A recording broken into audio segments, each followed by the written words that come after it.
Whew. Hey everybody, it's Eddie Joe on Crypto for GrowMyBag.tv. I hope you're having a good one. So, there's a lot going on, right? And I guess what I want you to do is realize that yes, the market is going up. Bitcoin is over 65,000. Sorry, $65,000.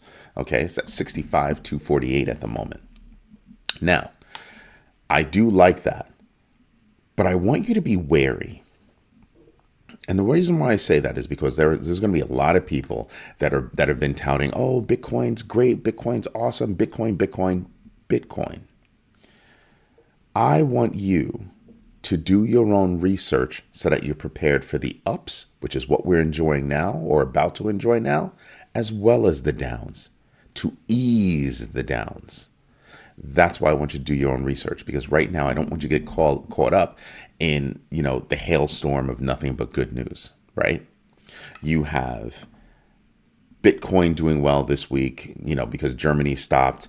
There's the only thing coming out of Mt. Gox is FUD. And they are paying people out. Let's not get it twisted. They are paying people out, but there's not this whole massive sale that's going on due to Mt. Gox. Now, does that mean that some of those creditors aren't going to go out there and start selling? They might, or they might hold on, right? That's normal market.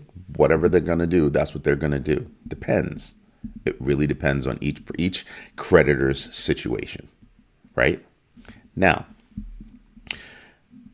you've got that news. You have news of Bitcoin just doing well because now there's no downward pressure. There's huge interest in Bitcoin spot ETFs. Why? Because now everybody wants that Bitcoin exposure, right?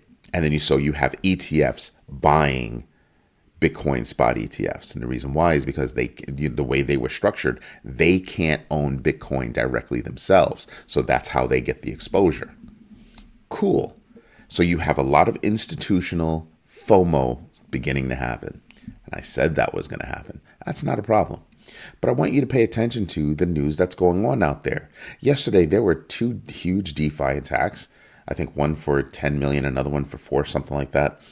And then you had somebody lose over $250,000. I think they might get a refund, but we'll see. But they lost over $250,000, using a bridge in a DeFi transaction. Why? Because there is no liquidity. I say all this so that you understand that whatever you do in this space, you must do your own research. You must take a deeper dive so that you understand what it is that you're doing with your money. A lot of people do their own research. Find corroborating information before you make a move. Because sometimes when you make those moves, you can't take them back. Right? You can crinkle a paper, you can ball it up and lay it flat again. It'll never be flat again, ever. Well, unless you iron it or something like that. But even then, the cracks will show. So it'll never be perfect again. So I want you out there doing your research and understanding what's going on, because the great news is going to create that flurry, that frenzy rather, that's going to drive everything up. That's great. Enjoy that. Pay attention to the X factor. The X factor, what's the factor times X, whatever coin it is, that will get that coin back to its all-time high. That's the X factor, right? And there are a lot of coins out there that will have a better X factor than Bitcoin, than Ethereum, than a lot of others. I mean, I had a list the other day. Last week we did a poll, and the data showed that Bitcoin only had 0.2 something. I think it's at 0.1 right now to get to its all-time high.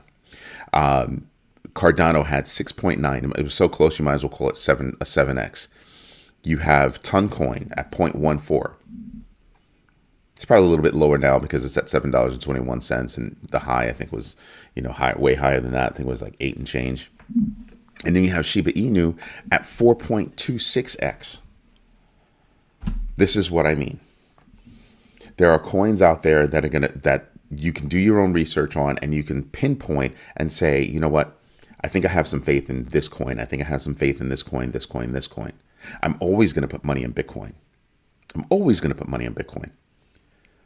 But other coins, Bitcoin is for long-term investments for me. But other coins can make me a lot more money. I'm thinking of Bitcoin in a completely different way than I'm thinking about some of these altcoins.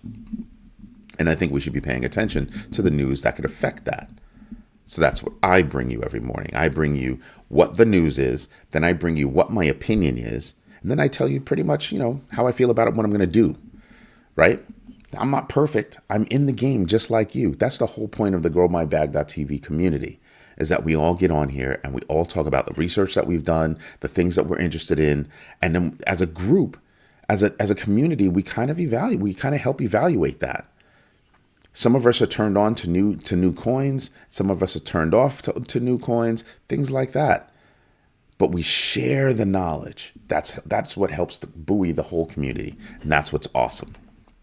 So you want to know what else is going on? Bloomberg had to apologize to CZ and Binance. And it's making people start to have the conversation about, so why did you have to apologize to begin with? Well, they made accusations. That's what happened. They made false accusations, and they had to apologize for it. Now, Bloomberg doesn't make missteps like that all the time. So the conversation for me isn't about Bloomberg. The conversation for me is about everybody else, right? Companies like Bloomberg, when they find a mistake, they'll admit to the mistake. That's why I still read and listen to Bloomberg. Eric Balchunas is one of my favorite people to, pay attention to. He's a great analyst. So when I look at that, I'm kind of like, yeah, it's going to spur conversation. Is it going to spur as much conversation as, let's say, a brand new grant program by somebody who created an exchange, who's very famous, who has a lot of pull? Probably not. That's Arthur Hayes. Arthur Hayes of BitMEX fame actually created Maelstrom Bitcoin. It's a developer grant program to bolster the development for Bitcoin solutions and projects. You're starting to see a lot go on around Bitcoin. Truth be told, you're starting to see a lot go on and a lot more money start to flow into cryptocurrency, not just from an investment perspective, but from a growth perspective. Meaning companies are investing in projects. They're loosening up those purse strings and they're diving in. Remember, there was a little while ago where, people tightened up those purse strings. They weren't investing as much. So when I look at the news, I'm looking at what's going on beneath the surface. Everybody right now is focused on, oh, look at all this adoption. Look at this and look at that. For you to adopt, there had to be something there for you to adopt. So I'm looking at what's going on down here. What new applications are coming? What new use cases are coming? What new services are coming? And I'm trying to figure out, is that a coin project or is that a business project? Yes. Should I be investing in a business and not the coin? And I think that's going to be a growing question as we move forward. That's going to be a really big growing question. I want you to think about it. XRP has been leading the way with the upward momentum for the top 10 coins, right? Cool. And that's because, they looks like they're going to win the court case, and that's going to be that. But XRP and Ripple, that's how they started, right? Ripple was offered as a way for them to, grow money, and that's what they did. And then they used that money to grow Ripple, and then they decentralized XRP for the most part. That means that was a company investment, not a coin investment. You could invest in both and do all right. Like I've invested in both. I've invested in XRP and have done fine. If you had big money, you could have made some phone calls and invested in Ripple. Now everybody's waiting for Ripple's IPO.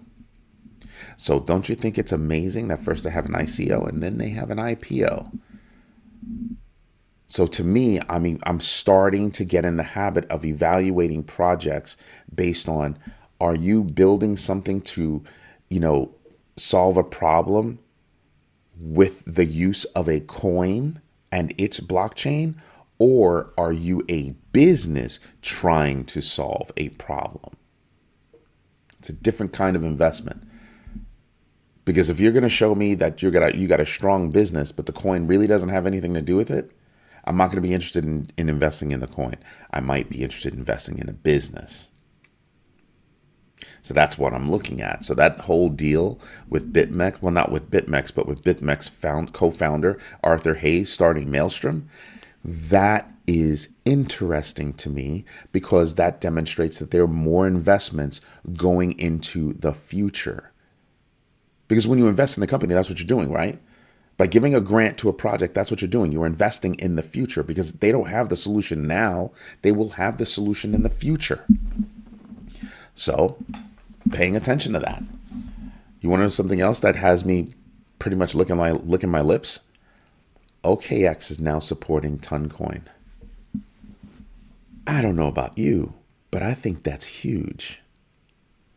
I think that's huge because they weren't supporting it before. And I'm thinking that that's going to grow a lot for Bitcoin. I mean, for Toncoin. Right now, Toncoin isn't doing anything. It's sitting at about $7.20 or something like that. Let me take a look.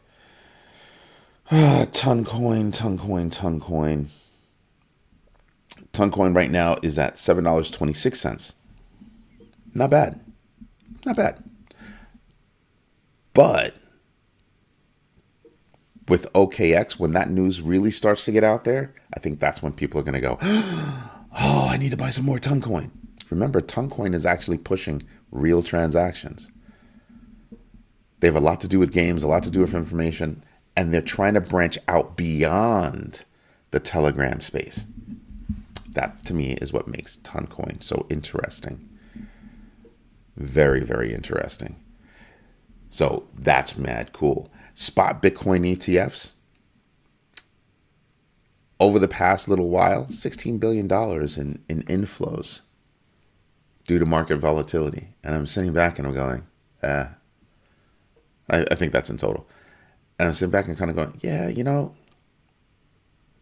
that's how it works. But what I really want to see is what kind of traffic is going to come from Ethereum spot ETFs. Sounds nuts. But Ethereum is not Bitcoin. Ethereum doesn't have a set number of coin. It can be minted. So I'm just sitting back and I'm just going, Ethereum's gonna hit different, as my kids say. It's just going to hit differently. You know what I mean? So for me, I'm looking at, spot Bitcoin ETFs as, I'm investing in the future, and Ethereum spot ETFs. Yes, I'm investing in the future, but I'm investing in action, right? Because Ethereum is going to get used. So it's an investment in action, meaning I'm investing in future trade. I'm investing in all that. And that's what's going to make the price go up. Bitcoin's price will go up, but it's going to go up for different reasons. People are going to leverage that Bitcoin to do different things, to get loans and things like that. It's a leverage tool to me. It's an awesome leverage tool, but it's a leverage tool to me, right? So when I look at the numbers and I look at everything that's going on out there, Bitcoin is at not a bad place. Bitcoin is up 54.26% for the year. Ethereum's up 52.74% for the year. But I want you to look at a couple of things. BNB coin is up 85%. Solana's up 60%. Toncoin is up 214%. You see where this is going? Shiba Inu is up 86, almost 87%. You see what I'm talking about? Bitcoin and Ethereum are going to do well, of course. But there are other coins that offer a higher return. And that's up to me when I do my own research for my portfolio to figure out what's going to give me the best return. There's a difference between I'm making a purchase to see what kind of return I'm getting. And yes, I invest in businesses. And yes, I'm looking to see what kind of return I'm going to get. But I'm also looking to see what the lifespan is going to be of that business. Over here, I'm just looking to see how much upside am I going to get. We were speaking about, a coin last night, and I was like, I don't dislike the project. No, I'm not going to mention project because it was the conversation from our live. If you want to hear about those kinds of things, tune into our live every weeknight, 8 p.m. Eastern Standard Time on YouTube, and you'll see what we're talking about. And we get deep into topics. We go deep. That's supposed to be a half-hour show. Oftentimes, more often than not, we're on there for like an hour. Sharing ideas, doing research on the spot, giving each other information, giving feedback, asking for feedback. It's a great show. It's a great show. You get when you pay attention to that show and you're in the chat. People are chatting, but I'm talking to the chat. I'm speaking with the community, and the community is speaking with me. So that's what makes it awesome. But I'm looking at some of these coins. I'm sitting back and I'm going, I can see how far off you are. I can see what your highs and lows are. I can start to get, I develop enough information where I get the rhythm of a given project. So that way I understand if good news comes out, how much is it going to go up? If bad news comes, how much is it going to go down? Those are the kinds of things I'm paying attention to when I do my research. I hope you do the same, right? I mean, right now, I'm really happy. Right now, with Bitcoin being at 65,236, it's above my blue band. My blue band starts at 57,686, goes up to 63,719. And like I said, we have to maintain between 63,719 and 69,355 to gather up that strength to blow through that my next band, which is green, 69,355, and surpass our all-time high, which is 73,750. That's how that's going to work. And I think that's what's going to happen. Right now, what do we have? We've got Ethereum spot ETFs. Well, let me start over again. We had, Germany and, finish selling whatever, all that Bitcoin that they sold. We had the Mt. Gox, FUD basically stop. Everybody now understands what's going on with Mt. Gox, so that's dissipated. We got the great news from Larry Fink that Bitcoin is digital gold and that it belongs in every portfolio. Then we got news about Ethereum spot ETFs that are going to start on the 23rd of July. Then we also, with all of that going on, we also have the Bitcoin convention next week, which is huge. It's always huge. And yes, there's a guest speaker. That's great, whatever. But it's the fact that the Bitcoin convention is coming next week. There are going to be tons of announcements, and that's going to drive the market as well. So what am I doing right now? Right now, yeah, I'm getting in. I'm getting in deep. Why? Because I can make a pretty penny between this week and the end of next week. That's why. That is why. So I'm prepared to get in, make my money, and I'm absolutely prepared to get out. Remember what I tell you guys, know your entry, but also know your exit. Not just what you would sell, but specifically how would you sell it. How you buy something is not necessarily is how you're going to sell something, right? That's not necessarily what's going to happen. So that's something that we need to pay attention to in a major fashion. All right. So this is Eddie J on crypto for growmybag.tv. I hope you like what I'm doing. If you do, subscribe to the channel, hit the like button, hit the notifications so that you know when my show is going to be on. Again, I'm usually on. I usually drop a show before 7 o'clock, and I usually 7 o'clock, 7:30 in the morning, Eastern Standard Time. And we always have, or just about always have, our show at 8 p.m. Eastern Standard Time. And let me tell you, we've got some serious characters there. Some serious characters. So I hope you tune in. Tell your friends to show up. Tell your friends to come with questions. It's going to be awesome. Have a good one, everybody. Bye-bye.